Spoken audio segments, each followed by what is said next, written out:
Why, hello everyone, and welcome to this edition of BunkaMania, Bunkazilla UK's official wrestling podcast. I am Jeremy Graves, and joining me on this fine Wednesday the 16th of March evening as we are taping this live at twitch.tv/Bunkazilla UK is, of course, my good partner in crime for each and every episode. And we are chatting wrestling once again today. It is the Dekker Dane, Mr. Iain Boulton. Good sir, how are you doing today? I am doing well. I hope everyone is doing well as well, whoever's watching us on Twitch. I went off on a random tangent there and it made no sense. But hello, everyone. Yes. Hello to everyone watching on Twitch, YouTube, or listening on the audio podcast. Hello. Yeah, I think you've encapsulated how a lot of just wrestling fans are feeling this week in general. Because it's been a...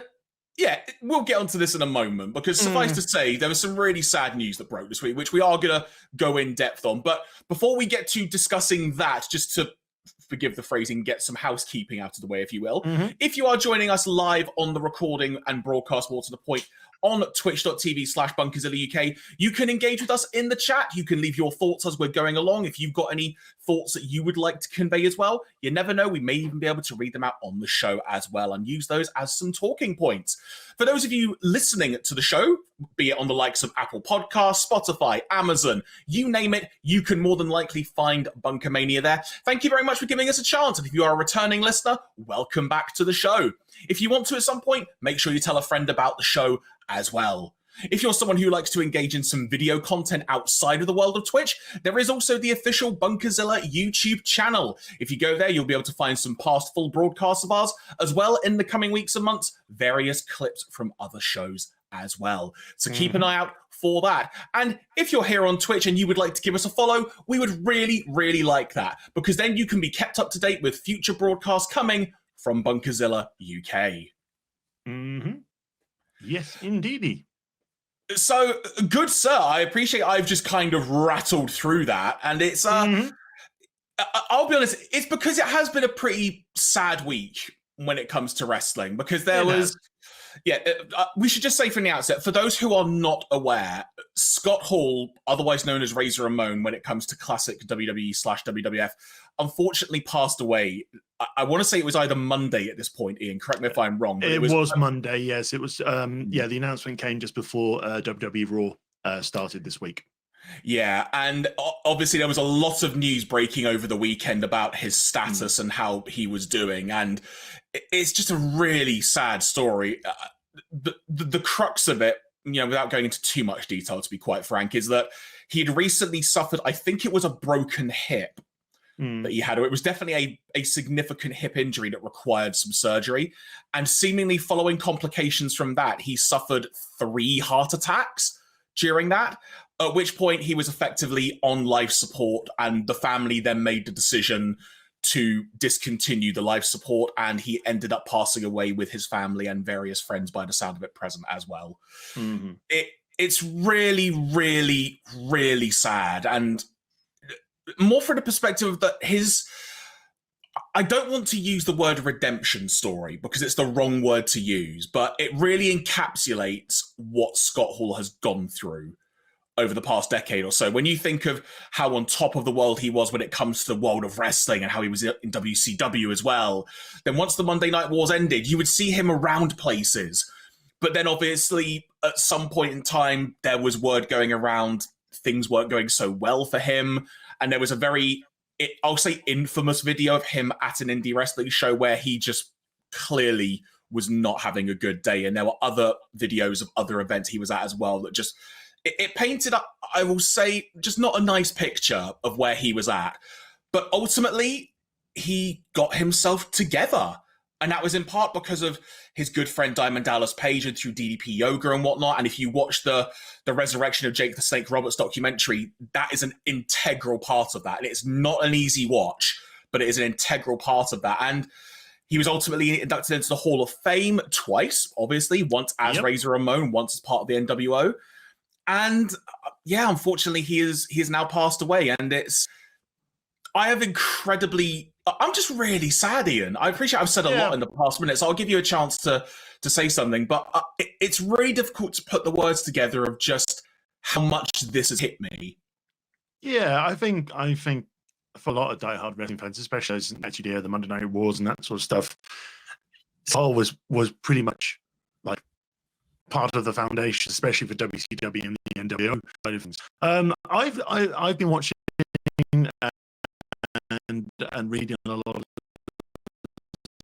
and basically they had gone off to Miami, not Miami, not the convention. Sorry. They had gone off to Miami. There we go, Miami, to spend a day filming all these sort of vignettes. Vince flew down as well. He hand directed it from start to finish in a guerrilla style. They had no sort of permits or anything like that. They kind of had to do it all on the fly and quickly. And there's this wonderful sort of behind the scenes footage of Scott Hall ready to sort of do a take, and someone's just going, "Oh, what's happening?" Oh, it's like he just says, "Oh, we're filming something for TV show." "Oh, when can I watch it?" "Well, you're gonna have to wait a little bit. It's not just ready right now," and that sort of thing. But it's just like it's those things that he's involved. It's those things he's been involved with over the course of his career that have kind of had like big sort of ripple effects in wrestling in general. I mean, obviously, joining Kevin Nash and going over to WCW as the Outsiders, creating the NWO, even the whole business practice of getting guaranteed contracts going over to WCW, it changed the business level for a lot of performers in wrestling in there. So it's like, and again, you look at NWO, you look at the stable, you look at how attitude with TV, especially with WWE and WCW, basically the wrestling landscape changed, and more often than not, Scott Hall was part of it in some way, whether as a front and center point or even just a bit player. He is there. So it's basically his influence. You may not have realized it while you kind of been watching wrestling at the time, but when you look back and you read more about his career and you hear all these sort of stories, you realize how much of an influence he really was as well. I mean, even seeing today's wrestlers, I mean, I think the clear point would be Damian Priest. Damian Priest has had conversations with Scott Hall. He sort of his entrance is kind of inspired with the Razor Ramon, because he does sort of like for the benefit of those listening to the audio podcast, I'm trying to do the Razor Ramon kind of surf motion down the aisleway. The classic Scott Hall walk. Yeah. And you know what I mean if I say that. Yeah. So he talked about sort of like, "Oh, can I use a little bit in this for my entrance?" And Scott Hall goes, "Well, I did it mostly because I didn't want people to touch me." Whereas Damian Priest has gone, "Okay, well, if I just accentuate my arms a bit wider and then pretend I'm feeding off the energy of the crowd, that kind of takes it to another level." And also, one of the moves in Damian Priest's repertoire right now is the Razor's Edge. I think it's either one. I think it's about to become his main finisher, or it's one of his main finishers now. And also, just to throw another example, like Ethan Page in AEW, one of his moves is the Ego's Edge, which is literally the Razor's Edge. Yeah. So, but yeah, what you said though about him, the way I describe it, like you said, he's involved in so many pivotal moments in the way that wrestling has evolved over the past 30 years or so. Yeah. And it's almost, I liken it to thinking like, if you've got like, say, you're playing a game, like a deck building game, if you will, and you've got a hand of cards, and you're like, if I can get some particular cards, I know I'm in with a good shot of winning this. Scott Hall, more often than not, would be one of those cards if you had the choice. Yes. It's a very weird analogy to make, but that's kind of the way it works in my head. So this, just to sort of go back to the beginning of how we both discovered him, how do you remember first discovering Scott Hall / Razor Ramon? What's your earliest memory? I think it would have to be NWO, but not NWO in WCW. It's more NWO when they went over to WWE. So 2002 era. Yeah, 2002 era, and I know, and they have. It's one of like the highlights of his WWE run when he came back. Scott Hall had a WrestleMania X8 match against Steve Austin, and has the best stunner. The stunner cell is just so wonderful. It's like, yes, you've got The Rock, who sort of pushes himself off the ground and kind of does like a cartwheel flip, whereas it's like Scott Hall takes it it's like his head goes down and then he just bounces right backwards. Full energy as well. It's like he's frozen in time as well, though, because I think if I remember correctly, it was a double stunner. He did one, and he kind of just then stands back up, and he does the second one, and that's when he just literally, his body just goes in the air, down like a lead weight, but he's like just not moving. It's like he's frozen. It's like he's Sylvester Stallone in Demolition Man when he's been frozen in that liquid. It's the only way I can describe it, and it's a really weird thing to say, but it is phenomenal. The thing is, though, Scott Hall in himself, it's a phrase that Vince McMahon used to say on commentary back in like the Razor Ramon days, but he always said like he oozes charisma, and Scott Hall literally does. He was someone who just was always cool. Like you saw him, you thought, man, he's cool. Like you just can't not be. He's just one of those people that it worked with. And for me, so I've got a fun story about my discovery of Razor Ramon, because I got heavily into wrestling probably around 96, 97 time. I was aware of it here and there before that, but because I didn't really have much access to Sky TV until around 96, 97 time. And I was only able to find like WWF when I could like, say, pop round to a friend's house and stuff predominantly. And we would occasionally find like an episode of Raw on a Friday night, I think it was, or something, because that's how it worked back then, people, just to sound old. And I then wanted to just start collecting VHS tapes. So I would get all the latest events when I could, even, parents helping and whatnot. But then I also then discovered there's loads of older events as well. So I started building a backlog of wrestling tapes that I would buy, which would go back to around the 93, 94, 95 time period. And I first discovered Razor Ramon specifically on the WrestleMania 10 VHS in that ladder match with Shawn Michaels. Oh, there you go. That was honestly not planned. You bring up that graphic on the video here, but you know what? Perfect segue. But literally, that was my first Razor Ramon match I remember seeing.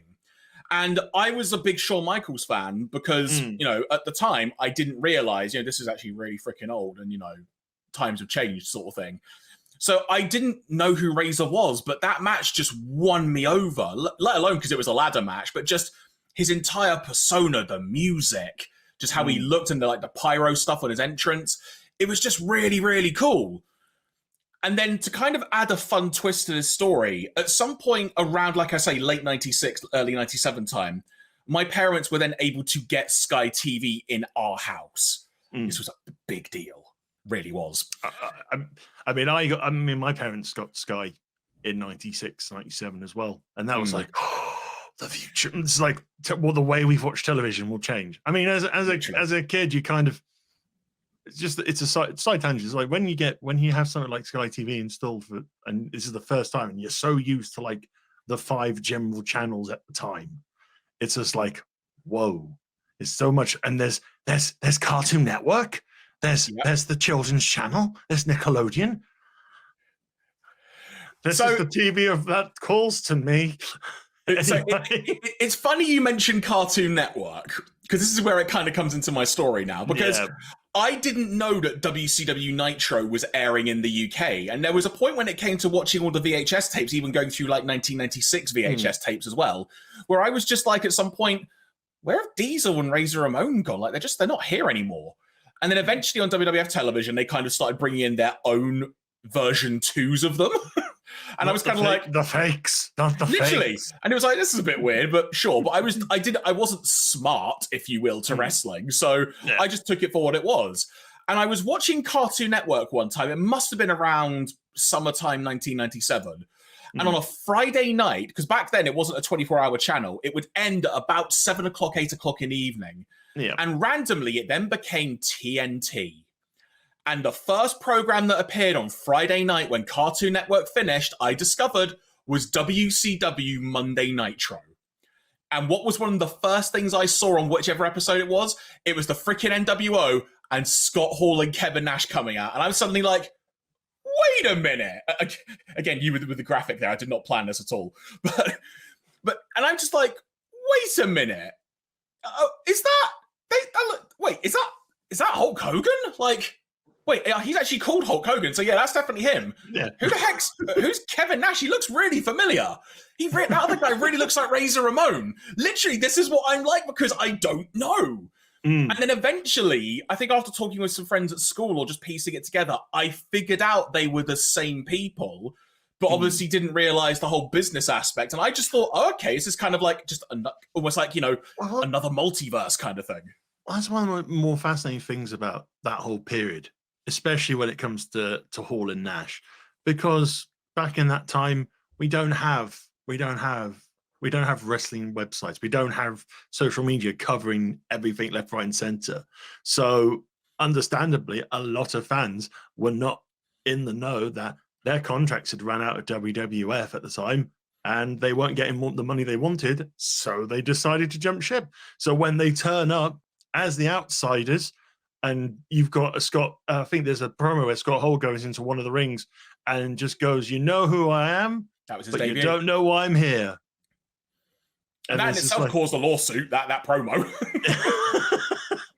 Because he was literally doing the Razor Ramon character on Nitro. So it was like, yeah, and obviously we would find that out years later and whatnot. But like at the time, it was like really weird and confusing. But also at this time, this is when, I think it was probably around 98-ish or late 97 in the UK when the Nintendo 64 came out.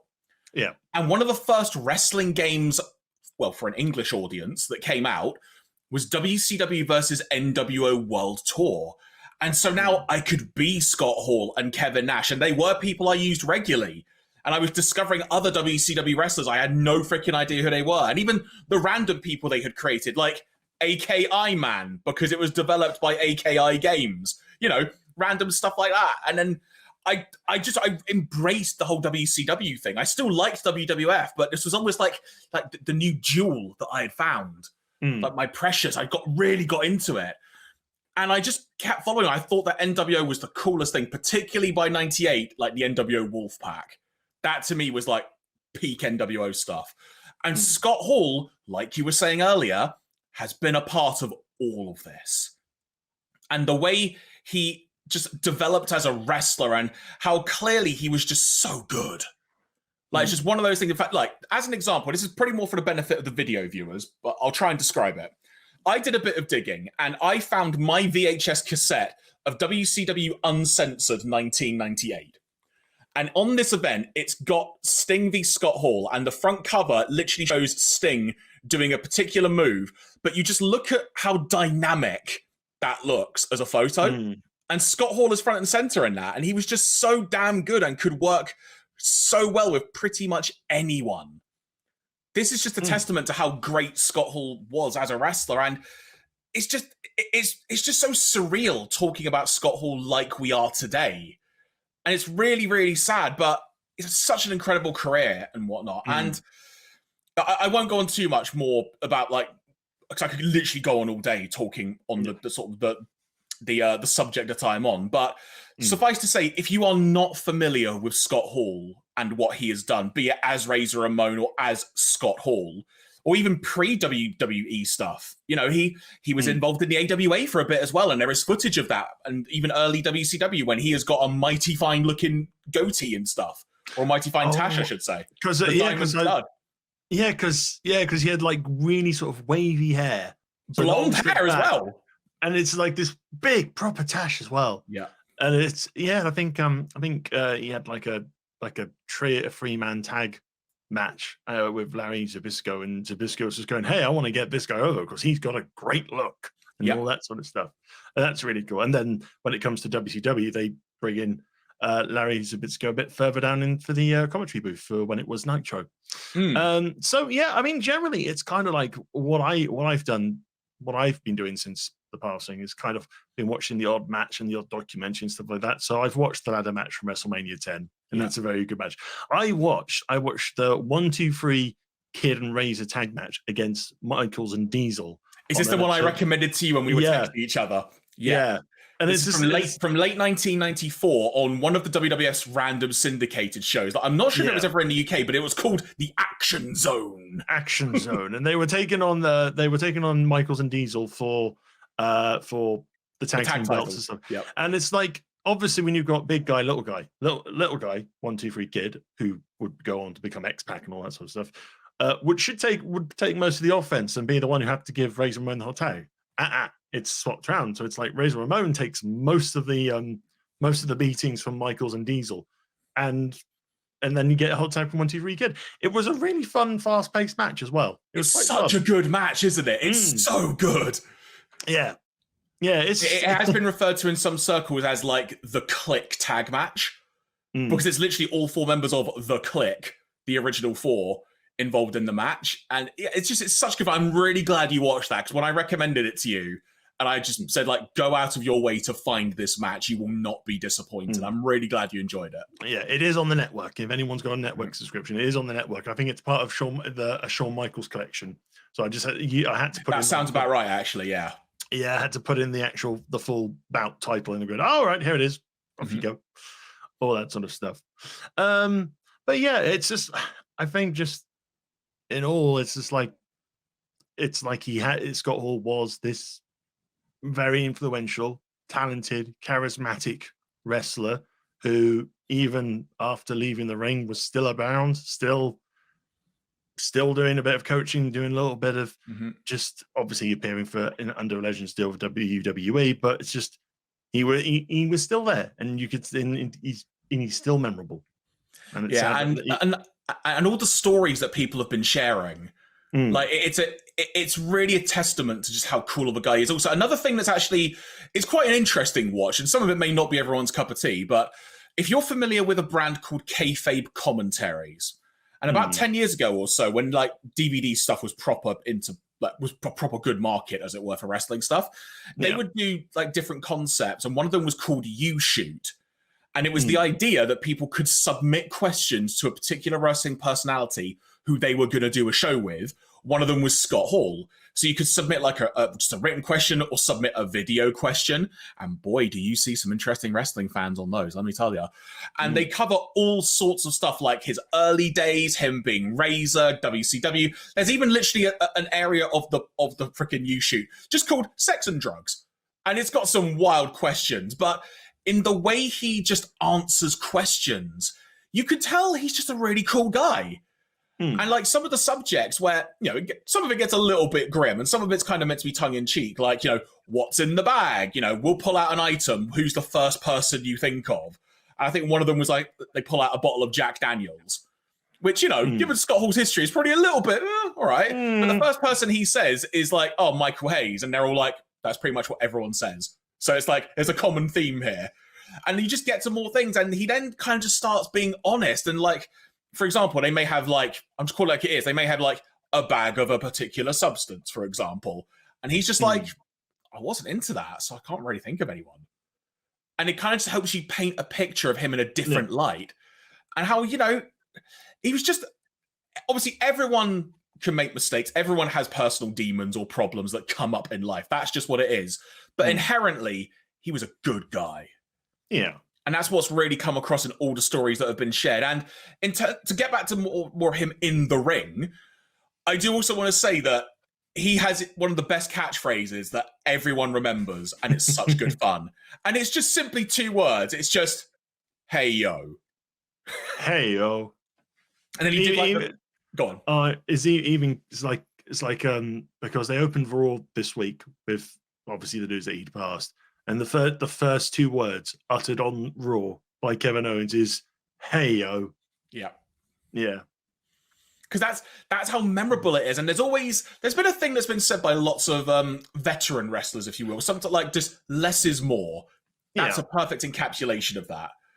And even when Scott Hall would like do the survey thing, I'm not sure if you're familiar with that when it comes to WCW, but he would effectively do like a survey for the crowd. And so he was part of the NWO, and he's meant to be a heel, but of course everyone freaking likes the NWO. And so he's like, how many of you came here to see WCW? And the crowd would just go, boo, even though they were at a WCW event. And then he's like, how many of you came here to see and waits for the crowd? And they shout the NWO.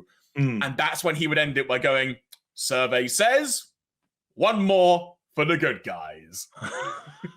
It's so simple. And anything involving Scott Hall is just great fun. It really is. And there's a I think there's like an hour-long home video documentary that may be on the network as well. The name of it escapes me off the top of my head. It might be called like Living on a Razor's Edge or something like that. It's worth a watch because it's a nice little hour-long documentary. And of course, like the end of his Hall of Fame speech, the quote escapes me off the top of my head, but the way he ends his Hall of Fame speech, every time I think about it, it puts a smile on my face. And admittedly, right now, it's more of kind of a bit of a sadder smile on my face than usual. But that Hall of Fame was literally, that was like the redemption arc that I was talking about in his life. That was like that Hollywood ending, if you will. You couldn't have written it any better if you tried. And yeah, rest in peace, Scott Hall. It's a damn. I've got no more words, but just rest in peace, Scott Hall. Yeah.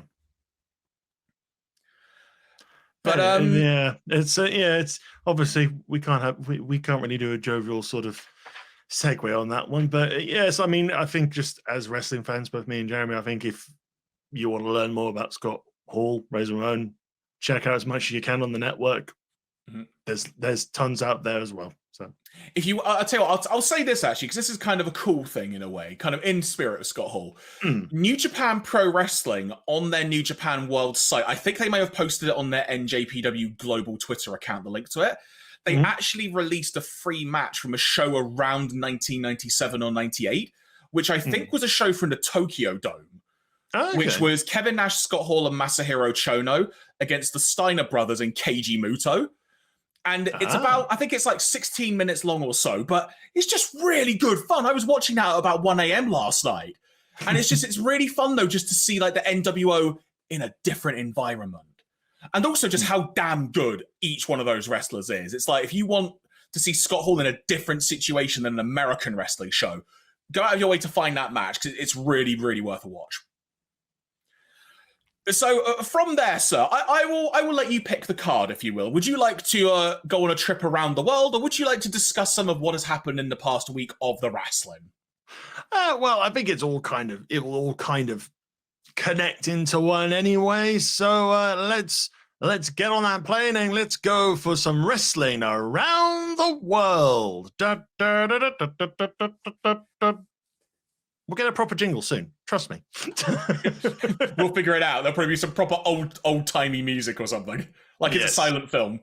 Indeedy. So Wrestling Around the World, where we look at all the other major stories that have happened, whether it's in WWE or AEW or anywhere else for that matter. So, the past weekend's not been a great one for wrestling fans, obviously for Scott Hall, but also I think the big story outside of Scott Hall's passing is Big E's broken neck, which he suffered on SmackDown on Friday. So I will just ask, have you seen the footage? Because I've not, and I will not watch it. I have not, and I have not gone out my way to look at it. I've seen a screenshot, and it's like, nope. Oh wow! I haven't even seen a screenshot. But I cut you off there. Sorry, continue. Yeah. So Big E is in a tag match with Kofi Kingston against Sheamus and Ridge Holland. Action carries on as normal, but a mistimed overhead suplex outside from Ridge Holland being delivered onto Big E results in Big E landing on his head with a serious injury. He is stretchered out. And then after the show, Big E confirmed that he'd suffered a broken neck, but he could feel his fingers and his legs and all that. So that is, first thing, that is the big positive, one of the big positive signs, as long no paralyzing, which is a good thing. Literally, yeah. Because obviously in those situations, it could go so much worse. And then he shared another update the next day saying that the doctors in Birmingham, Atlanta, where in America, that's where WWE do a lot of their medical sort of surgeries and work with. I think he literally said, look, pro tip, if you're going to break your neck anywhere, doing it in Birmingham, Alabama. But then he updated the situation saying that there were fractures on his C1 and C6 vertebrae, but did not require surgery, which again is another big positive. So the latest update we know, he's managed to get home. So hopefully it'll be a couple of months to maybe a year to recover. I wouldn't. This is me not trying to sound grim about it. Yeah. If he is back before January next year, that would be amazing. But I think what actually helps him considerably is the fact he is such a well-built individual. Yeah, like because he deals with so much. Like you've seen the clips of like John Cena and him doing powerlifting and stuff before. Yeah. From years ago. The fact he is someone who is so well built and has probably got a good muscle density around him to help protect his body in general. Yeah. That's probably been a tremendous help to make it the injury, all things considered, nowhere near as bad as it could have been. Yeah. I mean, there's been a few. I mean, there's been a doctor or two have gone who are not, and I will stress this now, not related to the diagnosis or have been involved in any shape or form with Big E's situation, who have said similar things like that have led to career ending, even if there's no surgery and stuff like that. So there is a possibility, but I think it is a horrible thing that's happened. But I think the good thing here, or the real positive here, is there's no paralyzation, no surgery, and hopefully Big E can make a really good recovery. And it would be a shame to see. It would be a shame to see him having to retire because of this injury. And also another thing is obviously there was a lot of debate about it over the weekend, and a lot of people immediately. I could only imagine what was being said.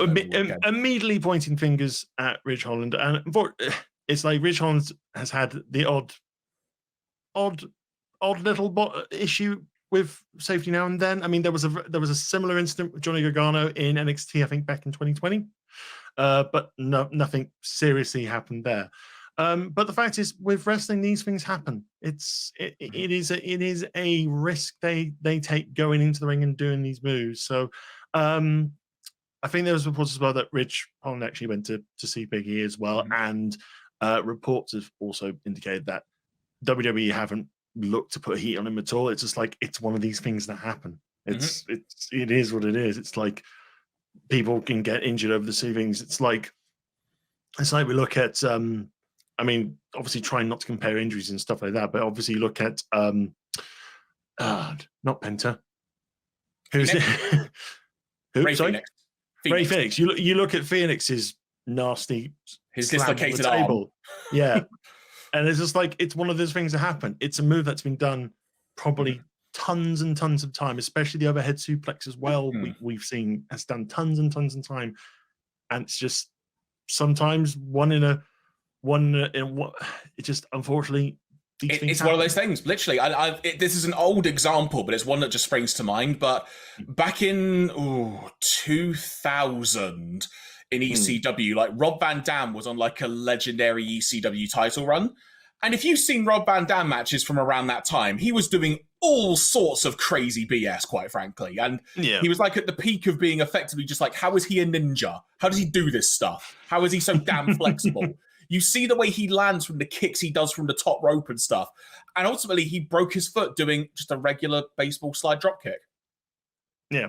And that's just what it is. He said, it's a move I've done so many times, but for whatever reason, that's how it happened. And that's the way it is. And that's not obviously discrediting what has happened here. It's just a real shame. But the most important thing is that he recovers. Just as a word, recovers. No matter ultimately how his career is now, the most important thing is that he recovers in whatever is the way he needs to recover. But to kind of be devil's advocate here in terms of like him returning, looking ahead, in a weird sort of way, maybe him being off television for a while could actually do the character of Big E some interest. It could be interesting for the character, like because we've talked about when he lost the title and he just disappeared off the face of the earth in the title picture. Like in a weird sort of way, it's like there's that old adage of who was it that went away a while ago that well, no, we were talking about it with Kenny Omega, I think, a while ago for AEW. Like he's going to have gone away. There is no way in hell when he comes back he's going to get booed. Yeah, everyone's going to want to cheer him. It's going to be something like that. Like everyone's just going to be so happy to see him. I mean, it's the same with Moxley as well. You can't make Moxley Hill after going through. That was the person I was thinking of, actually. So thank you. Yeah, obviously, it's a different sort of medical situation. Obviously, It's a different animal, if you will. It's a different situation, but it's still the same. Obviously, someone who's beloved by fans has to step away because of injury, because of health and so forth. And the moment they come back, they will get the big pop. So I guarantee, if Big E comes back, he will get the biggest of pops. To be honest, because he's generally one of the most loved wrestlers on the WWE roster, even by fans, even backstage as well. It's just it's the title run was a shit show, unfortunately, which is a shame. And then to suffer this being really. And also just before, I mean, obviously you don't want to see anyone get injured, but also just a couple of weeks before WrestleMania. Yeah. And Xavier Woods has come back onto house shows now. So, yeah. So, but anyway. In terms of what else occurred on SmackDown, there is one other thing that I am aware of that occurred on SmackDown. I don't know the full context for it. All I have been seeing, though, is just lots of Peaky Blinders references involving Pete Dunne over the weekend. This is all I have been seeing. I don't know the context fully. And just one word, Ian, it being the word Butch. Well, please elaborate what on earth happened on SmackDown. I don't think there's much more to really elaborate here. Basically, Pete Dunne has gone from NXT 2.0 to SmackDown, but he's not going to be called Pete Dunne. He's going to be called Butch. There's the picture from Friday SmackDown. I could not find a good picture of Pete Dunne wearing a flap cap and looking mildly pissed off as well. Or just looking menacing. I don't know. I think the bigger question to ask, though, is he's got to wear a flat cap, yet he has to keep his hair tied right up on top of his head while wearing it. Nah, I mean, I want to see him wear a flat cap where, like, his man bun is going through the flat cap, because that would just look really weird and funny. Maybe if we see footage next time, Pete Dunne / Butch is on SmackDown or something like that, we just have to see if the back of the hat accommodates the bun. Probably does. It probably has to. Otherwise, the cap looks stupid. The stupid thing is, Pete Dunne's been on the main roster before as Pete Dunne.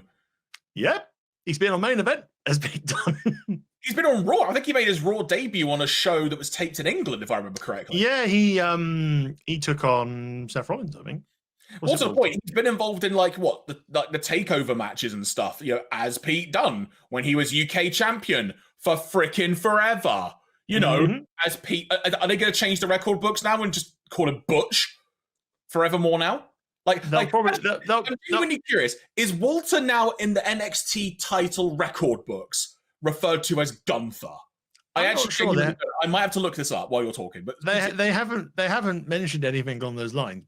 But yeah, the basic thing is Pete Dunne is now known as Butch. I mean, it makes, in terms of where he's positioned at the moment, makes perfect sense putting in with Sheamus and Ridge Holland to make that sort of English Irish sort of tough guy group. It makes sense. It makes sense. I don't know what the stable name will end up being called.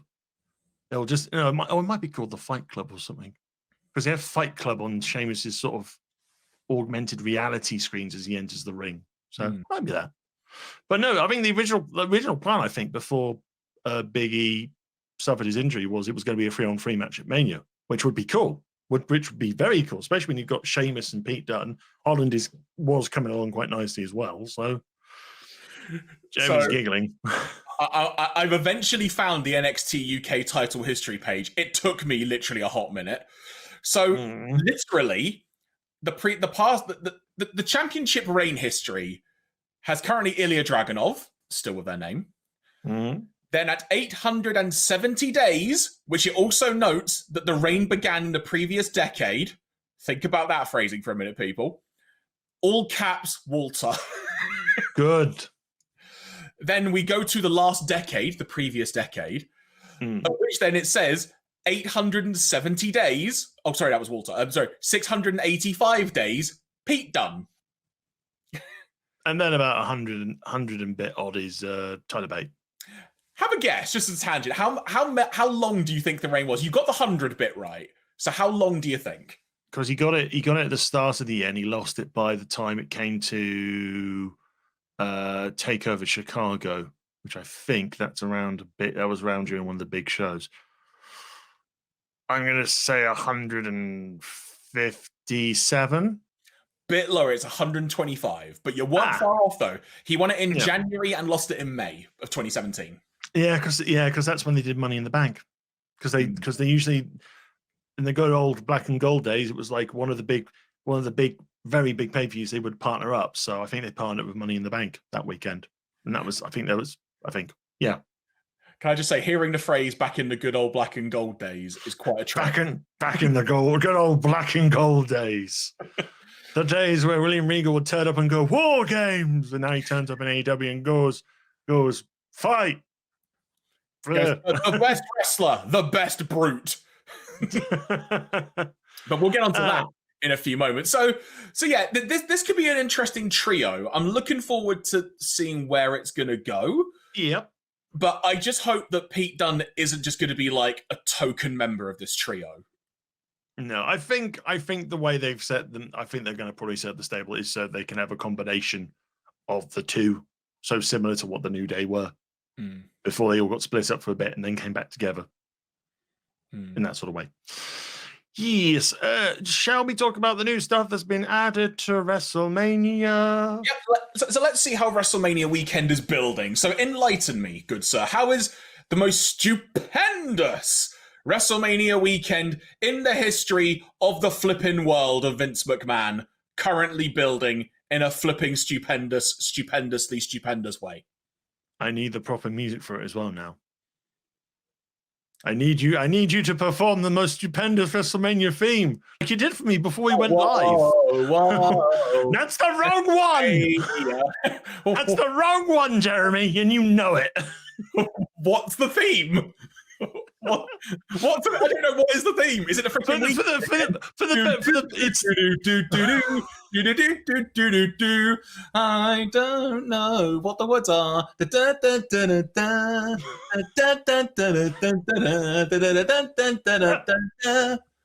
There we go. That made me happy. Yes. It's still the weekend. It's Sacrifice. It's not that song entirely. You're trying to do Blinding Lights. It wasn't Blinding Lights. Look, can they just make it a rock band again? I don't ask for much in this world. I want a guitar in the theme song. Like, there was, what was it? SummerSlam 2004. There is a guitar in the theme song for this one. It goes do do do do do do do do. I want a distorted guitar. You know, there's loads of great.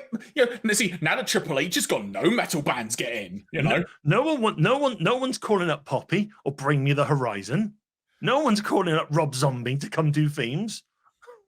Or tries to think of another band who they've recently used. Like, there's been loads of really cool. Code Orange, who did Bray Wyatt's theme, get them to do a WrestleMania theme. Oh, it would irk the hell out of people.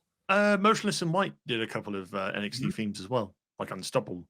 But please, not Machine Gun Kelly. This is all I'm asking. But Jeremy, he's gonna be a playable character in 2K22 soon. Really? As well as Logan Paul. What? Yes, they can be power bombed through stuff. Yes, is this?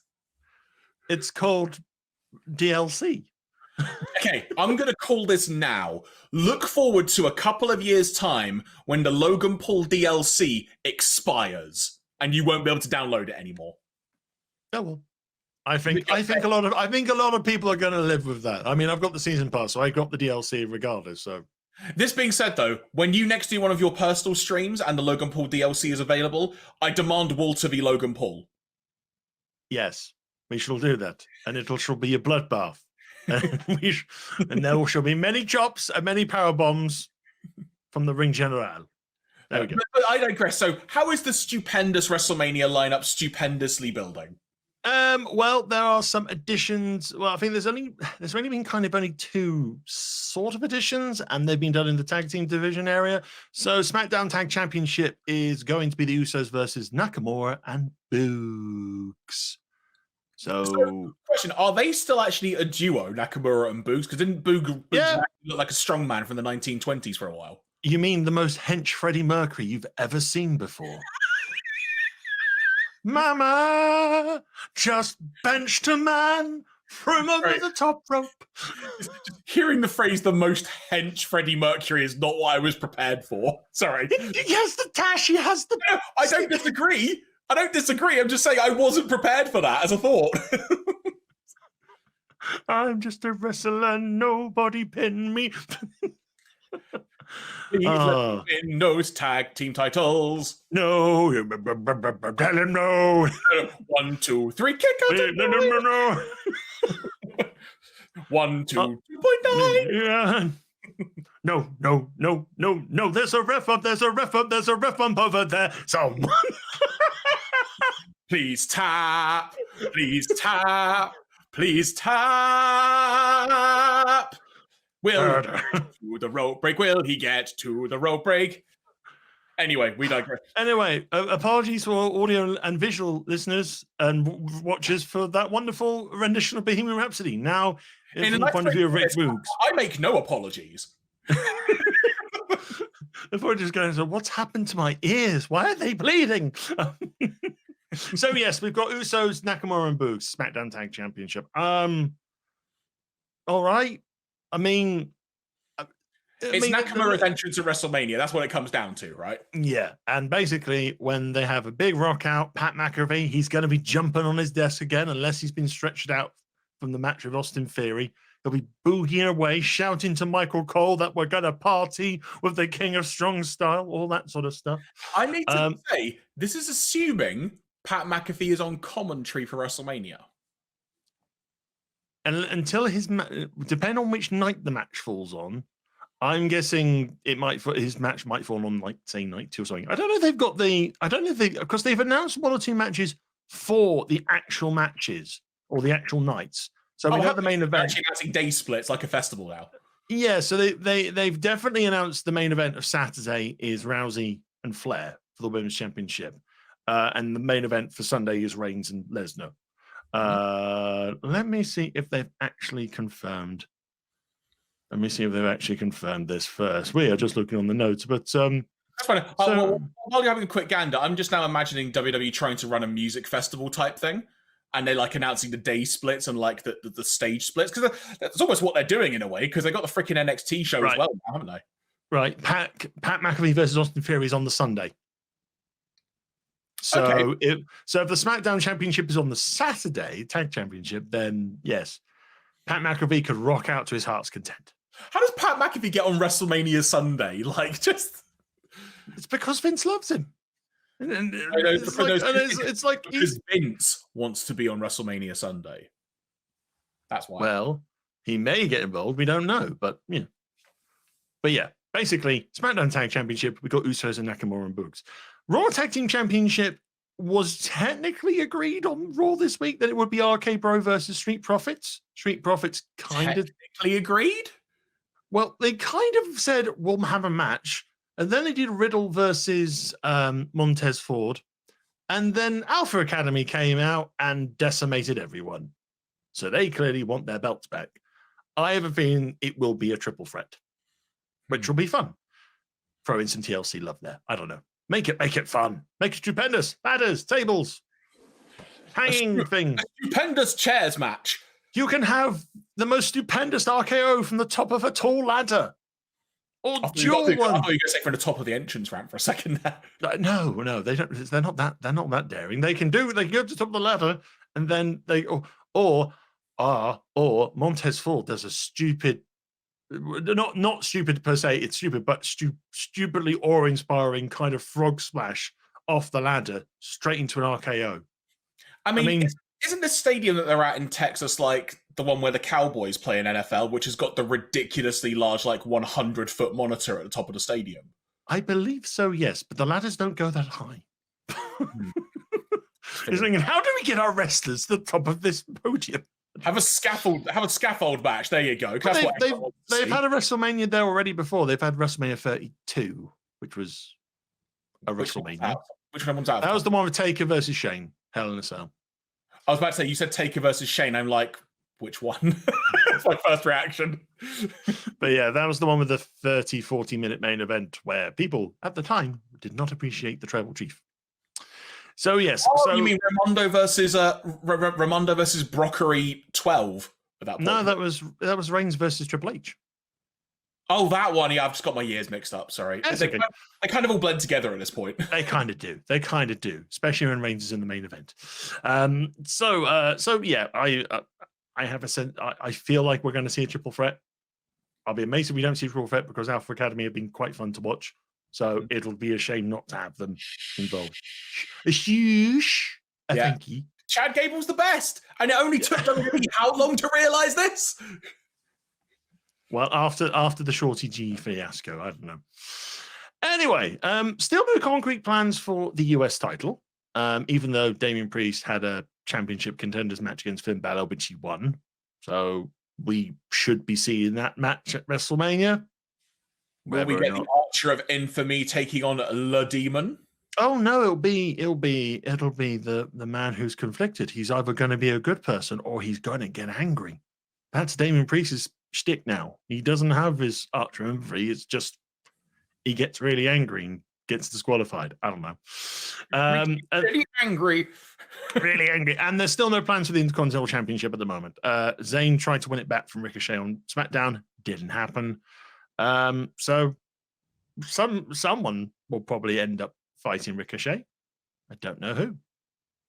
I can't see who at the moment. So yeah, those are the little updates. The only other little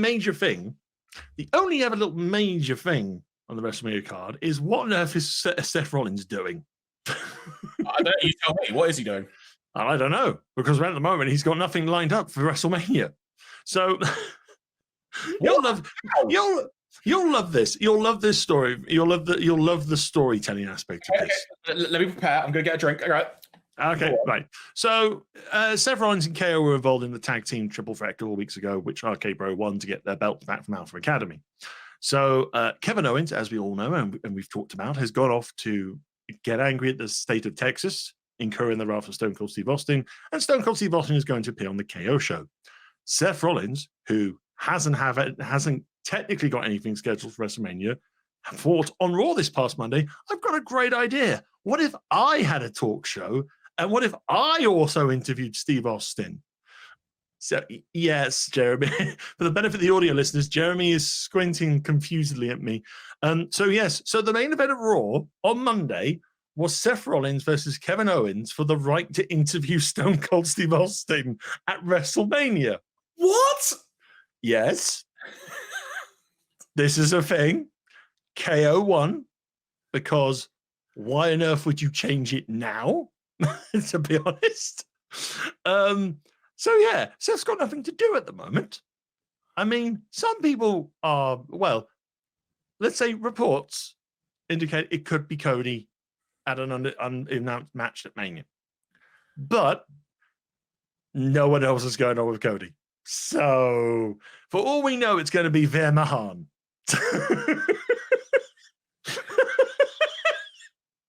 Veer Mahan will finally come to wrestling, and he'll do it at Mania. all I foresee at this moment is Seth Rollins is going to storm out one of the nights and shout he wants to have a match. He's not being left off Mania. Who's it going to be? And whoever it's going to be is going to get an interesting reaction and watch the internet implode. That's all I'm going to say. If it's Cody, it will implode. If it's Veer, it will implode. I don't know who else it would be. I mean, I think Jeremy is trying to come to terms with the fact that Veer Mahan might debut in a match against Seth Rollins at WrestleMania. He probably won't, but it's a possibility. So wait a minute, I'm trying to analyze this. What you just said. So this is the way I've read this. So Seth Rollins, for lack of a better phrasing, doesn't have anything lined up for WrestleMania and is trying to earn his way into doing something at WrestleMania. Yes. When you just described that the tag team title match was nearly set up, but now isn't, based on another tag team literally beating up some people to seemingly be trying to get added to a match. I don't know. I think Seth just needs to get off his ass, figure out something, challenge Ricochet.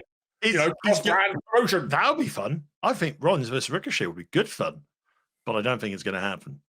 I think he's gonna end up being like it's gonna be like the John Cena situation of WrestleMania 34, where John Cena ended up calling out the Undertaker time and time again and didn't get an acknowledgement and just like, okay, I'll just go as a fan, and sat in the front row for like half the show. Honestly, I liked that. I actually really liked that. I thought it was something really fun and different. And when the Undertaker actually came out, I really liked it. I know there were loads of people that were like, "Oh, it was no Shawn Michaels and Taker." It's like, of course it bloody isn't. You know, what was the idea? But it was short, sweet, to the point, done. Yeah. They missed that chance, John Cena and Undertaker, when they did that tease at the Royal Rumble many years ago, when like Taker tombstoned him after the fact or something. Or was it on a Raw? It was one of them. It was at Madison Square Garden. Yeah, but I think Seth Rollins going to be we're about 3 weeks away from Mania, so it's going to be Seth Rollins trying incredibly hard to find a place on the card, whether it be hook or by crook, or whether it be doing TV interviews or something. I don't know. But yeah, that was the plot of Raw in a nutshell on Monday. All of it? Not all of it. I mean, there are other things that happened, but they're all just like continuations of the matches we already know that's happening, per se. So what's the other show that's happening on day one? Is that the NXT show? Yes, that is Stand and Deliver. Does that mean stand up while watching it? No, you can sit down in comfort as your own home. It's an afternoon start time as well, which is lovely. So it's like, I think it's UK people. Yay. So that would be like, about 5 p.m., 6 p.m. on a Saturday night. That'll be fun. That'll be good. Be good. I think I'm at a convention. Stand and Deliver, or I don't know, Ant and Deck's Saturday Night Takeaway. Take your pick. Or Danny Dyer's The Wall. It's so emotionally draining, The Wall. Got the balls. I will not have us talk about Danny Dyer on the show. Fair enough. Shall I tell you about the Stand and Deliver card that's currently in line? How's it building? Because we currently got... Is it Dolph Ziggler that's still champ currently? Yep. Dolph Ziggler, that Dolph Ziggler is still NXT champion. Which is just so mind-blowing to say, but all right, fine. That's okay. It makes it interesting, I suppose. He's here to show the world. Oh, whatever it is. Yes. But you know what it should be? It should be Robert Roode with Glorious. That might be fun. But he's technically still in line with Dolph Ziggler. Did you just call him Dolph Lundgren? No, I said Dolph Ziggler. It's on my end. It sounded like you stumbled slightly on the word Ziggler just before you said nothing. You were about to call him Dolph Lundgren. No, I said Dolph Ziggler. He's not going to be. He's not good. But you know, I'd still pay money to see Dolph Lundgren in a wrestling ring, just in his nice suit, just going, "Hey, I'm Dolph Lundgren. I throw people out of buildings. Hey, and do you know what? I'm just going to let you run down this car. I'm just going to shut up for a minute because I'm derailing this so much. Okay, fair enough. So let's work from the bottom all the way to the top. So we start off with, this was announced yesterday on NXT. We have Tommaso Ciampa versus Tony D'Angelo, or the Godfather character. I was like, hey, I just want to do my Colin Farrell penguin impersonation. Hey, take it easy, sweetheart. He didn't say that in the ring, of course, but yes. Ciampa was seeming like, I think Ciampa is now officially on the way out of NXT. I think he probably will go to Raw straight because he's done a couple of appearances on Raw already. But Tony D'Angelo has sort of gone, hey, I want a match. And they went, okay. And then he needed him the balls. As you do. We've got a triple threat tag team match for the NXT tag champions. So we've got Imperium, who are the champions. That's Eichner and Barthel. And with Gunther. Against the Creed brothers and MSK. Technically, it should have just been Imperium versus the Creed brothers because the Creed brothers won the Dusty Road Classic this year. Unfortunately, they got jumped in the parking lot by someone. I'm not naming any names. MSK. It's not been confirmed. It's MSK. But I think are you okay? I think a lot of people are sensing an MSK turn coming, which is probably well deserved after they've been like faces for a year and a bit, and kind of similar. They're still great. They're still great in the ring. It's just the characters are kind of. Are they going to be MSK 2.0? No, don't say those things, Jeremy. That's how we get Butch. That's how we get Gunther. No, because then it would have been, Pete Dunne 0.0, Stop it. Stop it. Moving on. Mandy Rose is going to defend the NXT Women's Championship against Cora Jade. We have a 5-way ladder match for the NXT North American Championship, which is having qualifying matches. So at the moment, people who are confirmed to be in the match, obviously Carmelo Hayes, because he's the champion. Last night, Santos Escobar punched his ticket. We've got a couple of qualifying matches still to come. So we've got Grayson Waller versus A-Kid next week. So one of them will qualify. Then we've got Solo Sikoa, or the third Uso, or Roderick Strong, and then there's a final to be determined contender.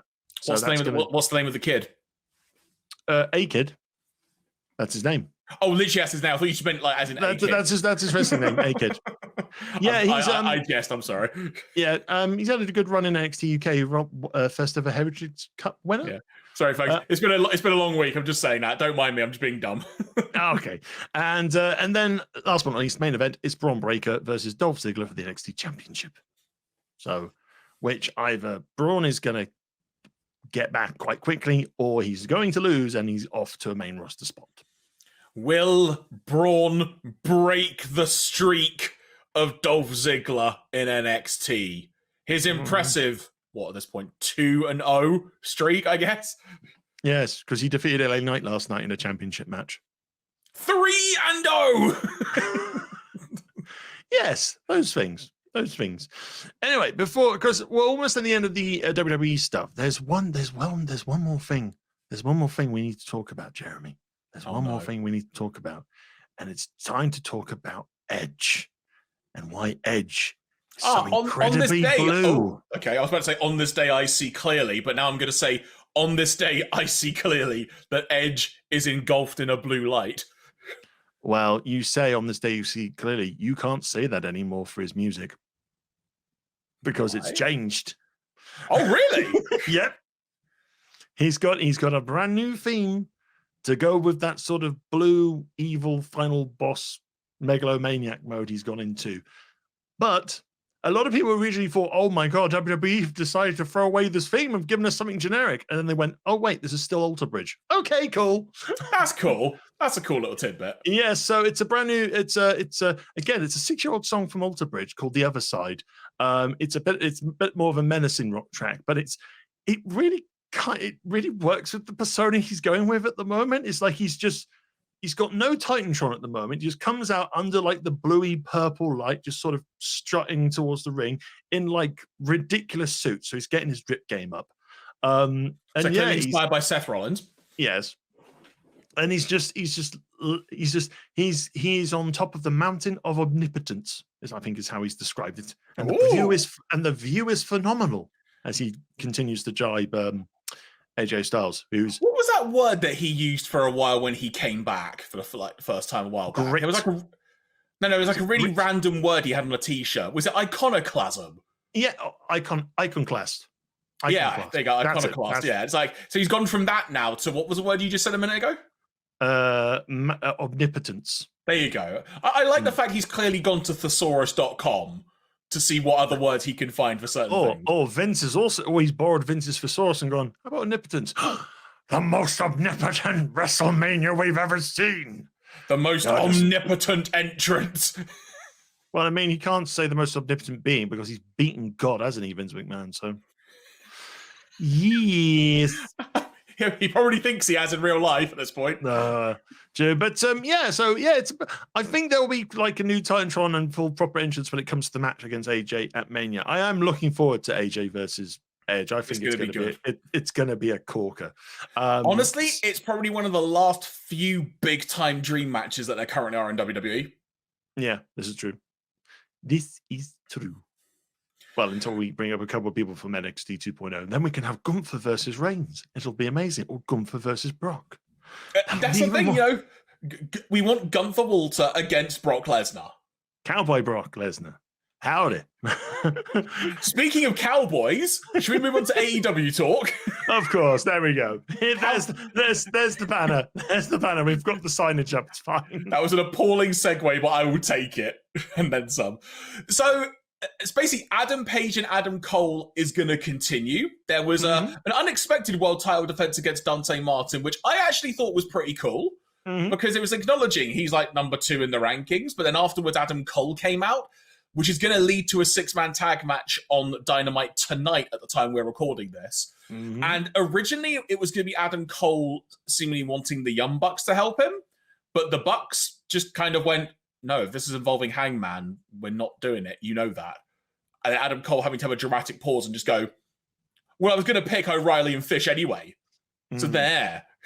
And this is still gradually building up that tease that there's going to be a breakup. But now there is that gradual thought as well of, when are the Bucks and Hangman going to get back together?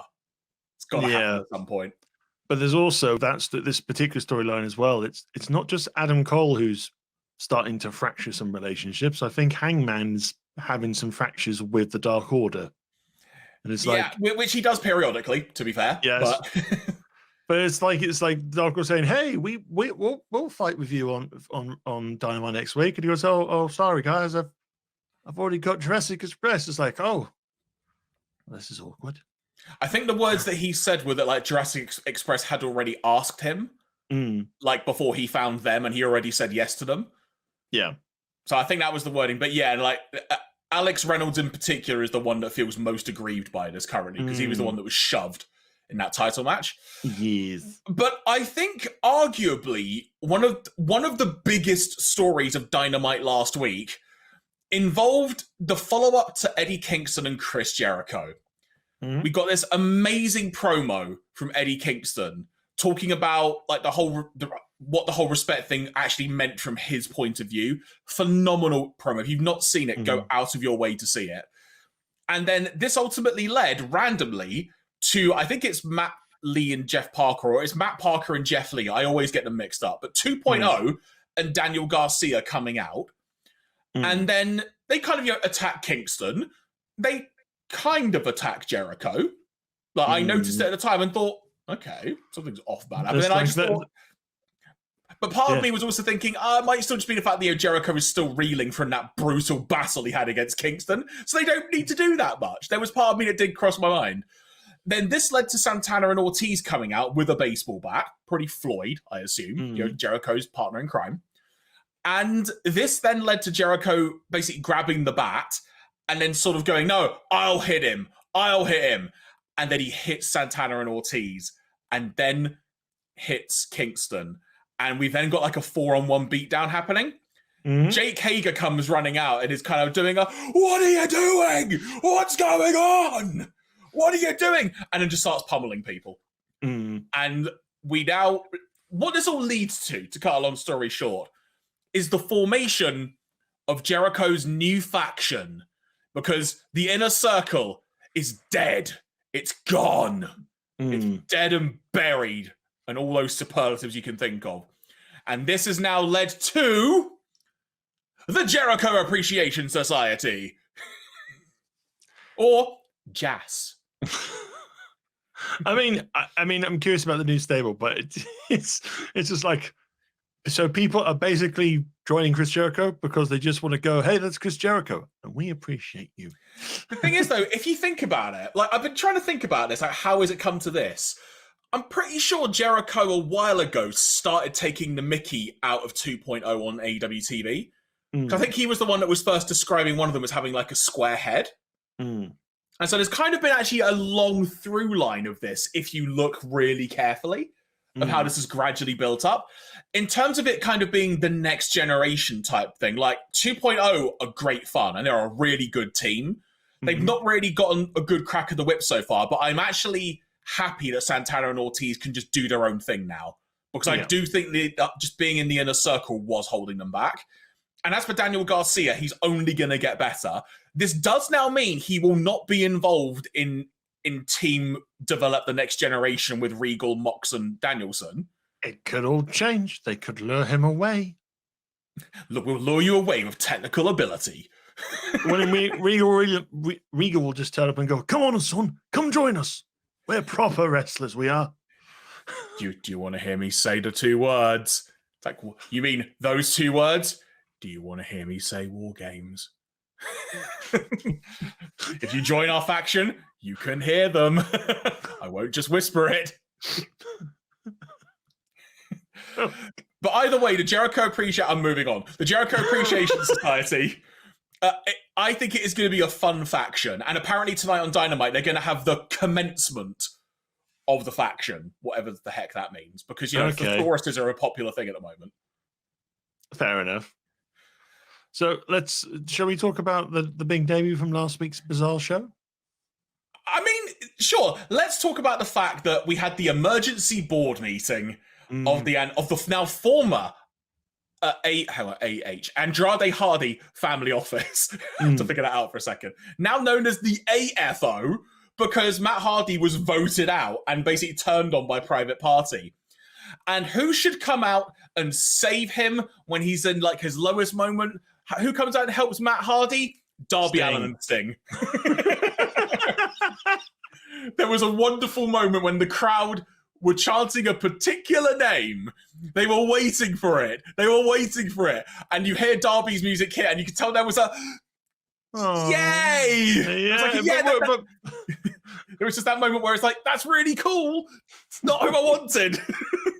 And then they give it a bit longer, and then you just hear the classic Hardy Boys music because it's public domain. No one thought about this.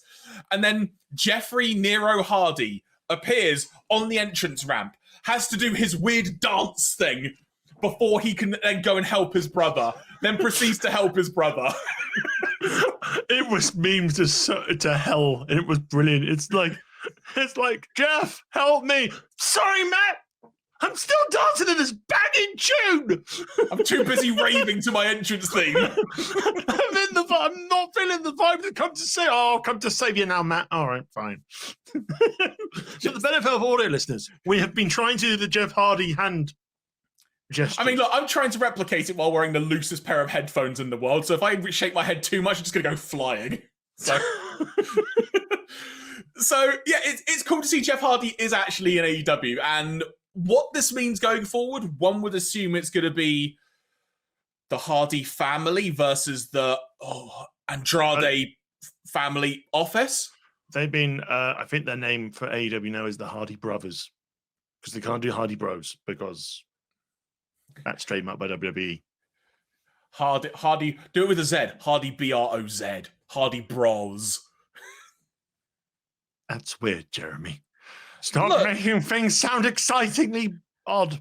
I mean, look, Jeff Hardy's debut, on the grand scheme of excitingly odd, that's up there, all right? You know? It's like, yeah, he's here, he's dancing, help me, Jeff! Also helped even more by the fact that someone opposite the hard camera had a sign that just said, Jeff Hardy is all elite.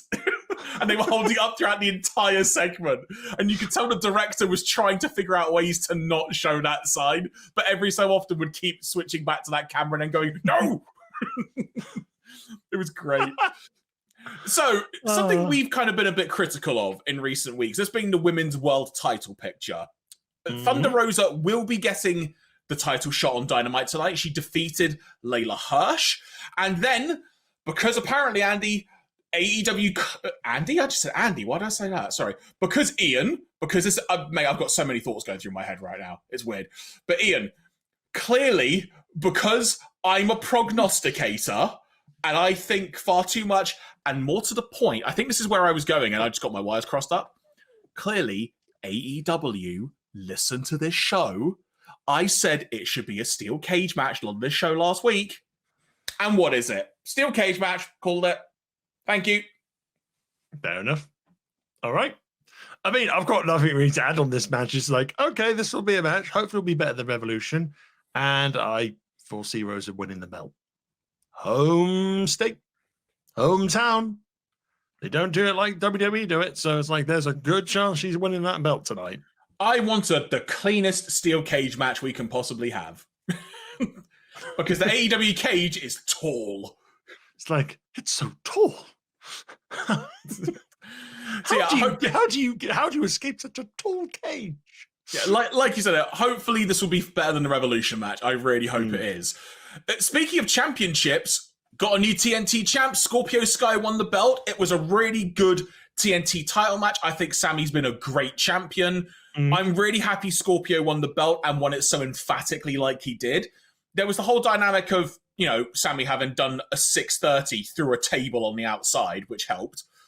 And then as part of that, Ty Conti, which they've now finally acknowledged on television, they are an item, contrary to what we saw late last year, a while ago last year on AEW television when Sammy, proposed to his now former fiance on television. But they've now acknowledged that's a relationship, and that led to the debut of MMA star Paige Van Zandt as an official All Elite Wrestling competitor. So that should be cool. And by the sound of it, because originally it was going to be Brandy and Paige Van Zandt, if you recall that previous promo that they had, it seems that Ty Conti is the person that has been drafted in to now be the new, I guess, punching bag for Paige Van Zandt. Well, to have a good first match with, I think is a more sort of it's there to help bring her into the fold. Yeah. Yes. Wardlow. He had a great promo on Dynamite where you actually got to hear about Wardlow from Wardlow. And he pretty much just set the record straight. He's a family guy. He's doing it all for his family. He got employed by MGF because money. You need the money to help support people, like buy his mum a house, I think he said. But made it clear now, he's done with MJF, even though he's still under contract to MJF. But he's done with him and is hoping they can just part ways and just be gone with each other. Me thinks that ain't going to happen. No. Me thinks MJF is going to invoke something to make sure Wardlow can't be TNT champion tonight. Or Wardlow wins the belt tonight, but MJF takes the belt. But didn't he say before that he will let him keep the belt, though? And because that was like on TV, maybe that's like legally binding or something? I don't know. Depends how they play around with it. But basically, I'm sensing we're going to have a Wardlow MGF feud for a little bit. Maybe, yeah. I mean, one would assume he'll have to go through the Pinnacle members before he actually gets to MJF. One would assume he's gonna have to powerbomb poor Sean Spears to death. Oh no! Oh no! Oh no! Also, speaking of Pinnacle, Tully Blanchard's randomly been fired by FTR. Yeah, that's what I meant about it. It was a very weird episode of Dynamite last week when you had new things starting, things ending, and just things just happening for the sake of things happening. It's like, you're fired. Oh, why? Because it's all about family now. All right, fine. So this is what kind of actually is, in a way, an inconvenient but convenient segue. Because the thing that seemingly may have made things run a bit out of time on Dynamite last week is after Danielson and Moxley had won their debut tag match as a team, which was good fun against the Workhorsemen, Regal comes out and is cutting a promo, a really genuinely great promo where he nearly burst into tears live on television when he was Tony Schiavone. It was a wonderful moment. But seemingly this may have gone a bit long and this may have kind of made other things be adjusted or need to have been adjusted on the fly a little bit. I don't know if this is true. Quite frankly, I was fine with it.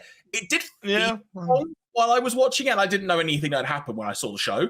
But I was totally fine with it. But it did feel a lot longer than most things would be on AEW. Yeah, it did feel longer, but to be perfectly honest, it's William Regal. He can talk for 10, 20 minutes as far as I'm concerned, to be honest. And I don't think the crowd wouldn't have minded. It's just, unfortunately, when it comes to live TV and stuff like that, you kind of have to hit timings. But these things happen. It's like we said, things like this happen. But it's like it's Regal. It's not been done maliciously or anything like that. So if there was any issues, it's just a sort of, okay, let's move on. Yeah, exactly. It's not going to hurt anyone, quite frankly. But it was just weird how this just became a massive thing online.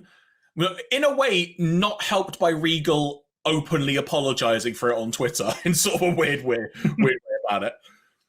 But either way, it's really cool to see those two as a tag team and them having Regal in their corner. And part of the promo as well was involving calling Danielson, I think he said, the perfect technical wrestler. And I want to say he called Moxley like the perfect brute or rogue. It might have been the name he used, actually. Which is a great word, rogue. And this leads to Dynamite tonight, which is the St. Patrick's Day smash, not slam, as I nearly keep calling it. So TNT title, Scorpio Sky defends against Wardlow. Women's World title steel cage match, which I assume will be the main event. Britt Baker defending against Thunder Rosa. Mm-hmm. Adam Page, Jungle Boy and Luchasaurus versus Adam Cole and Red Dragon. Danielson and Moxley versus Chuck Taylor and Wheeler Yuta. And the Jericho Appreciation Society commencement. Okay, commence appreciation. Round of applause. Round of applause there. I'm glad we both got that. Right, I am now going to do my obligatory let's check Tony Khan's Twitter and see if he's announced anything since we've been on air. Let's have a quick gander. No, the last tweet he made was 4 days ago, so now let's check the official AEW Twitter. Oh, they've released their new rankings. Are you interested? Go on. So, in the men's division, Wardlow is currently ranked number 1. Of course. Then, I won't read out the numbers, but basically the top 5 in from 1 to 5 are Wardlow, Lance Archer, Sammy Guevara, Adam Cole, and Dante Martin. Okay. In the tag team rankings, Dark Order, John Silver and Alex Reynolds are number 1. That will be a great tag match if they get a tag title shot. Ooh. Then it's the Arse Boys, the Gun Club. Then it's Private Party, then the Acclaimed, then FTR. I think we could see a little program between Dark Order and Jurassic Express based off the Page awkwardness this past week. It's a fair shout. I'd agree with that. Yeah. And in the women's division, ranked number 1 through 5, Thunder Rosa, Serena Deeb, Layla Hirsch, Anna Jay, and Red Velvet. Okay. So there we go. That is the official rankings, and I'm looking forward to Dynamite tonight. I really am. I just hope, and I mean this with all due respect, I want this Thunder Rosa match and Britt Baker match to be really good.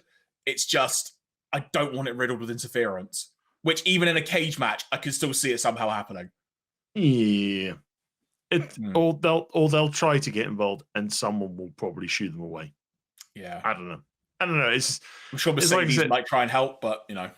Yeah. I mean, generally what I would like to see, like I said, I think Rosa will win. And when Rosa wins, it's a great opportunity to just, make a new start for this belt.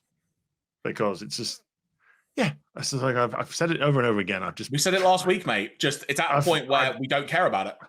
I'm just like, ugh. Let me be excited about it again, please. And then then the show is getting to a perfect state. It'll be nice. But you know what we do care about, though, Ian? It's the fact that next week we'll be talking about this show on BunkaMania next Wednesday night. That being the 23rd of March, if I've got my calendar correct here. We will be talking about St. Patrick's Day Smash and no doubt more random wackiness involving the build to the stupendous WrestleMania. What's that wacky Vince McMahon got this week in his stupendous mind? Well, this week I was thinking we can have a boat. It's like, there's no rivers. We're going to get a boat.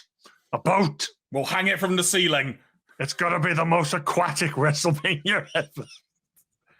Don't put it past Vince McMahon to try and build Atlantis and try and have WrestleMania in Atlantis. I mean, I know there's the Jericho cruise, but I'm surprised Vince McMahon hasn't gone out, brought a blooming, like a proper, like, holiday cruise liner, like the toppest one possible. He's got one. Sure. He's got one, but he wants to build one so fans can come and stay and have a WWE cruise holiday with an episode of NXT 2.0 taped on there as well. This sounds like a familiar concept. Maybe they should talk to one Christopher Jericho about this. I just mentioned Chris Jericho. That's what I said. I know, but I'm just thinking, what would they call? So we'll end the show with this. What the heck would WWE call their cruise? Because WCW used to have the Bruise Cruise. That's a legit thing if you Google it. Jericho's obviously got the Rock and Roll Rager at Sea or whatever it is called at this point. What could WWE call it other than it being the most stupendous wrestle cruise or something? Oh, they'll borrow the subtitle from Speed 2 and call it Cruise Control. No, I don't. Do you know what? I think that's almost too bad for them. WWE Cruise Control. Brought to you by Snickers. At that point, just call it Crush Hour, you know. Like Oceans. I'm trying to think here. Oceans. Just watching you try and figure this out. Omnipowerful ocean. No, that's even worse. The omnipotent WWE cruise. Oh, WWE Wave. There you go.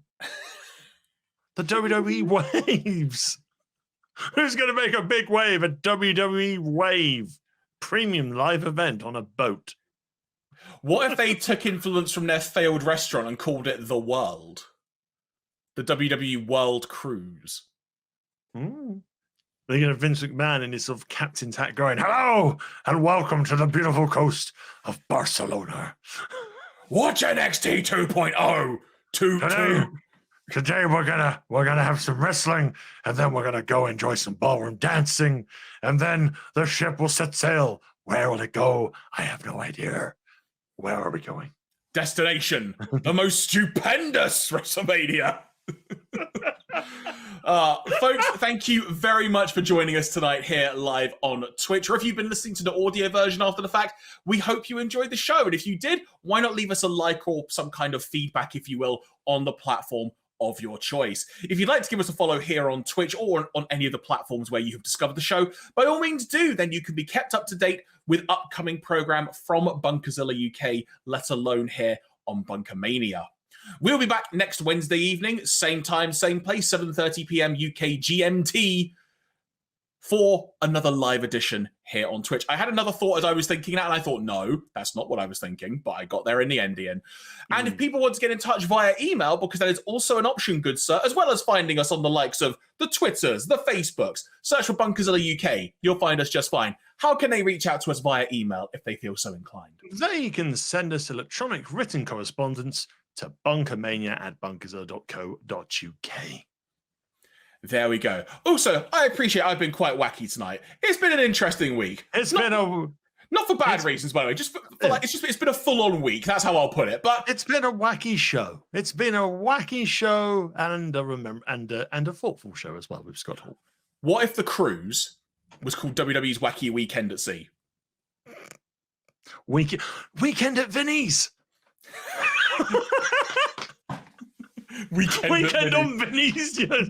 Hello, welcome to Vinny's. I've bought a boat. Come on board. Random thing before we finally say goodbye. I watched the launch trailer for WWE 2K22 today, and I hadn't seen it before. And basically, it's like one of the gamers is going, "Oh, I've got the game." I'm just like, "Yay! I'm gonna have the first game." And then all these wrestlers are just going, "Wait a minute." And they just keep shouting "first game," and they just start charging the poor guy. But it's like the best one is from Roman, because he just really lets out a massive yell of "first game," and it's like jumps into a golf buggy and drives off with Paul Heyman. Undertaker appears. He destroys Riddle's clothing rack and slowly saunters towards the testing room or the game room, wherever they were playing 2K22. But it's like I found the advert quite funny. Breaking news. AEW update. Tonight, the Hardys, as they've been written on this graphic I'm seeing, will make their AEW tag team debut against the Private Party. Well, we know who's winning that one. That'll be a Hardy win. The fans will win. That'll be a good match. Because the Hardys, not boys, not men, not family, just the Hardys. Can they just say today just call them Jeff and Matt. Jeff and Matt are taking on Private Party. But they can't do that because Jeff and Matt are also 2.0. Stop it. I'm just stating a fact. Don't blame me for remembering stuff. This is as ill thought out than the control your narrative rules. But anyway. Okay, you know what? Actually, no. Before we end this, we need to touch on this because of how dumb it is. Okay. So I have. Shall I share the list I have here? We'll bring up on screen a second for the video, but to give people context, there's a new wrestling promotion that's being run. I think it's by EC3 and the former Braun Strowman. I'm honestly not fussed, and they're trying to have like unique rules for how they will conduct their competitions, if you will. And there is a graphic that's been doing the rounds online, which itemizes various things. But man, does it. Let's bring it up on screen. I'll read it out. I was going to do a nice announcer voice for this. You know what? Actually, okay, I'll let you do it, and I will react as we go along for because some of this I don't know, some of it I do, so I will give you my real-time thoughts. So I'm going to put this on screen. So here we go. Control your narrative rules and regulations. Rule 1, you are in control. Bullshit. Rule 2, you are in control. Bullshit. Rule 3, fights end when you tap out, get knocked out, can't stand or quit. Sanctioned matches, in inverted commas, can end via pinfall. So, what? Sanctioned matches. So we've got fights or matches. Control your narrative, people, I guess. Control your narrative. Rule number 4. Standard professional wrestling rules apply only for sanctioned matches. Chaos ensues in the Project Pit. The hell is a Project Pit? It's the Project Pit. It sounds like some kind of low-rent backyard mosh pit. No, it's probably just a ball pond. In fairness, that's not bad, actually. It'd just be a large ball pond. See, we've already thought more about this than they have, I'm betting you. We're controlling our narratives, all right. Rule number 5. No super kicks, no tope suicidas, and no Canadian destroyers. But I can do a tope con hero. I'm just putting that out there. Good. I could do a Spanish fly. I could do a 450 splash. Rule number 6. The fight isn't with your opponent, it is with yourself. Oh, piss off. That was my thought when I just heard that. Rule number 7. Fights will go on as long as they have to. Sanctioned matches hit their times. Oh, this is just awful. And rule number 8. If you want to control your narrative, you have to fight. I could say something else there, but I won't. I'm not endeared to this, to be honest. Mate, I've already muted the official hashtag. I don't want to know anything about this unless we're doing it on this show and you tell me out of pure amusement. I do not care, literally. It's like as much as yes, it's admirable to start a new wrestling promotion. I've not been endured. I mean, control your narrative stable. That would be kind of cool. Because then you could see that going to like to AEW, Ring of Honor, and Impact, all over some other bits. As a name, like as a brand name, it's actually a fairly creative one. Yeah, but just hearing, let alone hearing you read it out, but just seeing what that says, it's like fights need to happen, matches hit their times. It's like, oh, piss off. It's like, hang on, sanctioned matches. Does that mean every match that happens is unsanctioned then? That means they won't have a ranking system. How will I know who the champion is, Jeremy? Only in a sanctioned match will you know who has got a good ranking. But who will control their narrative? Who will control their narrative in the Project Pit full of multicolored balls? Look, it's I'm not gonna lie, mate. Just imagining that the Project Pit is just a ball pit is the best idea. All I'm thinking of now is Crash Holly as hardcore champion. That's all I can think of. Just imagine like the serious wrestlers they've got involved, like EC3 and Braun and the former Braun Strowman, Adam Scherr, just kind of getting ready to control their narratives, and then they both dive into the ball pond and then just throw the balls at each other. Control the narrative! I can't swim! Swim? What? It's only supposed to be a couple of meters high, but I'm drowning! You were only supposed to jump in the ball pit. Sorry, the Project Pit. Rule 3 has been amended. Fights end when you tap out, get knocked out, can't stand, or quit, or drown in the ball pit. No, the project pit. The project ball pit. No, the project pit. The Anyway, project pit of balls. sure, why not? Why not? Why not? See, honestly, that's the kind of wackiness I needed to end the show with. I'm not going to lie. Thank you for reminding me. No Ladies worries. and gentlemen, thank you very much for joining us here today on BunkaMania. We hope you enjoyed the show. We'll be back same time next week. Until then, take care and have a wonderful week.